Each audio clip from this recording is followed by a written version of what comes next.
Hello everyone, welcome to economy 5 minute series. I am Nishan और आज के इस पहली वीडियो में मैं जीडीपी नेशनल इनकम पूरा एक्सप्लेन करूंगा। सिर्फ 5 मिनट की ये वीडियोस रहेंगी और पूरी प्लेलिस्ट के लिए डिस्क्रिप्शन में लिंक है, आप उसको फॉलो कर सकते हैं।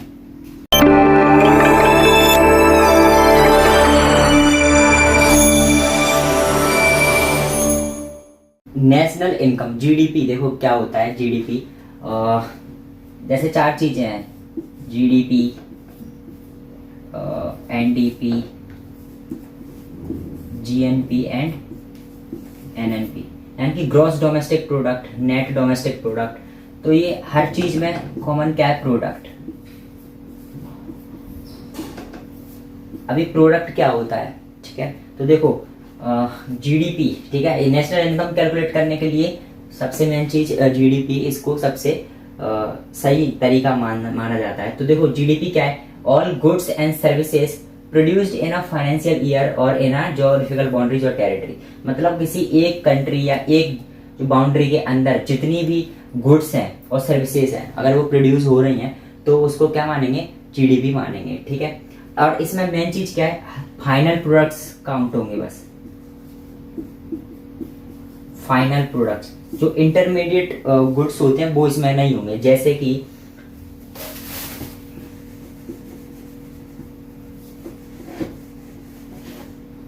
ठीक है, अब जैसे देखो एक रॉ मटेरियल है, ठीक है, रॉ मटेरियल में क्या है? स्टील है। अब ये स्टील से कोई टूल बना लिया, ठीक है, और ये बनाने में मान के चलो 5 रुपीज का कॉस्ट लग गया, ठीक है। अब ये टूल से अगर कोई कार बना दिया या कोई फाइनल प्रोडक्ट बना दिया, ठीक है, और इसकी पूरी कॉस्टिंग हो गई मिला के 25 रुपीज, तो यहाँ से पूरा रॉ मटेरियल से लेके और लास्ट तक, ठीक है, इसी को काउंट करेंगे जीडीपी में, क्योंकि ये जो पूरा ये यहाँ पे जितना भी इसका ये प्राइस है ये इसमें आ गया है। अगर यहाँ इसको भी कर लेंगे, इसको भी कर लेंगे तो डबल काउंटिंग हो जाएगी जीडीपी में। इसलिए फाइनल प्रोडक्ट, तो हमेशा जीडीपी में सिर्फ और सिर्फ फाइनल प्रोडक्ट्स ही ऐड होते हैं, ठीक है। तो बिल्कुल सिंपल है, जीडीपी में क्या आएगा? जितने भी गुड्स एंड सर्विसेज हैं वो एक एरिया, एक टेरिटरी में अगर प्रोड्यूस हो रहे हैं तो वो जीडीपी है, सिंपल, ठीक है। एंड फाइनल प्रोडक्ट्स इसमें रहेंगे। और हाँ, और जिसके अगेंस्ट पेमेंट्स हो, यानी कि ट्रांजैक्शन हो, ट्रांजैक्शन अगर हो रहा है तभी वो जीडीपी में ऐड होगा, नहीं तो नहीं होगा। जैसे एक एग्जांपल मैं देता हूँ यहाँ पे, ठीक है। अगर एक कोई फैक्ट्री है, ठीक है, उस फैक्ट्री में 100 प्रोडक्ट्स बने, 100 प्रोडक्ट्स, ठीक है, 100 में से 80 प्रोडक्ट्स उन्होंने मार्केट में सेल कर दिए, ठीक है, 80, और 10 प्रोडक्ट्स अभी उनके फैक्ट्री में ही है, वो सेल नहीं हुए, और 10 प्रोडक्ट्स उन्होंने सेल्फ कंज्यूम कर लिए, ठीक है। तो जीडीपी में सिर्फ ये 80 प्रोडक्ट को ही ऐड किया जाएगा, ये है। तो कहने का मतलब है, क्यों 80 ऐसा क्यों किया? क्योंकि ये तो अभी सेल हुए नहीं है, फैक्ट्री में है, और ये सेल्फ कंज्यूम कर लिए, इनके अगेंस्ट कोई ट्रांजैक्शन नहीं हुआ, पैसा नहीं हुआ। 80 प्रोडक्ट है जो मार्केट में सेल हुए हैं, तो सिर्फ ये जो 80 प्रोडक्ट है यही जीडीपी में जाएगा, बाकी की चीजें नहीं जाएंगी। तो यहाँ तक सिंपल सी चीजें मैंने एक्सप्लेन किया है। जीडीपी क्या होता है? गुड्स सर्विसेज है एक ही बाउंड्री में, ठीक है। नेशनल इनकम के लिए इसको काउंट कर रहे हैं। क्या है? फाइनल प्रोडक्ट्स इसमें ऐड होगा, ट्रांजैक्शन होगा, ये सारी चीजें हैं, और एक टेरिटरी के बेस में है। अब इसमें कुछ एक्सेप्शन है, मैं आपको बता देता हूँ।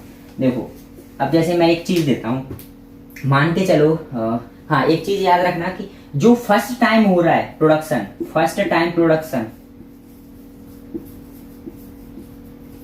वही जीडीपी में कैलकुलेट होता है फर्स्ट टाइम। बार बार नहीं हो सकता कि आपने एक कार ले ली, एक कार है, किसी ने एक कार खरीदी, ठीक है, ये आ गई फर्स्ट पर्सन के पास, अब इसने भी उसको बेच दिया और मैंने यहाँ खरीद ली, मैंने इसको यहाँ पे खरीद लिया, सेकंड ओनर। तो यहाँ पे जो ट्रांजैक्शन हो रहा है ये इसका जीडीपी में कोई लेना देना नहीं है, क्योंकि उसका एक बार जब फर्स्ट टाइम कार खरीदी थी वहां पे वो जीडीपी का हो चुका था, ठीक है। अब मेरा क्वेश्चन ये है आप सभी से, एक छोटा सा क्वेश्चन है कि एक लैपटॉप कंपनी है, ये लैपटॉप है, ठीक है, और ये लैपटॉप है एचपी, इसको एक शॉपकीपर ने ले लिया, ठीक है, शॉपकीपर ने ले लिया, और उस शॉप से मैं इसको खरीद के ले आया तो ये जो ट्रांजैक्शन हुआ है क्या ये जीडीपी में आएगा या नहीं, ये मुझे आप कमेंट करके बता दो, ठीक है। तो ये चीजें हैं।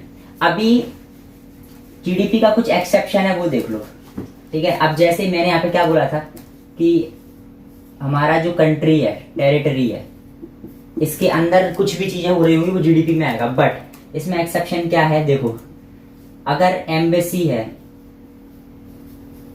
ठीक है, एम्बेसी है, ठीक है, या एयरलाइन है, तो इंडिया से अगर कोई एयरलाइन बाहर जाता है पैसेंजर छोड़ के, तभी वो जीडीपी इंडिया की में काउंट होगा, क्योंकि वो इंडियन को यहाँ से और कहीं पे छोड़ने जा रहा है। ठीक है, तो ये है, तो एयरलाइन जैसे हो गया, इंडियन एम्बेसी चाहे वो यूएसए में ही क्यों ना हो, और वहां पर अगर वो कोई वीजा फीस लेती है या पासपोर्ट का या किसी भी काम का कोई भी सर्विसेज देती है और पैसा अर्न करते हैं, चाहे वो यूएसए में हो, इंडियन एम्बेसी है बट वो जीडीपी इंडिया की काउंट होगी। तो ये एक्सेप्शन कुछ होते हैं। तो मैंने जो आपसे क्वेश्चन पूछा था उसका कमेंट में आंसर देना, जिससे मुझे पता चले कि आपका जीडीपी को लेकर अंडरस्टैंडिंग किस लेवल पर है और कैसी डेप्थ में है।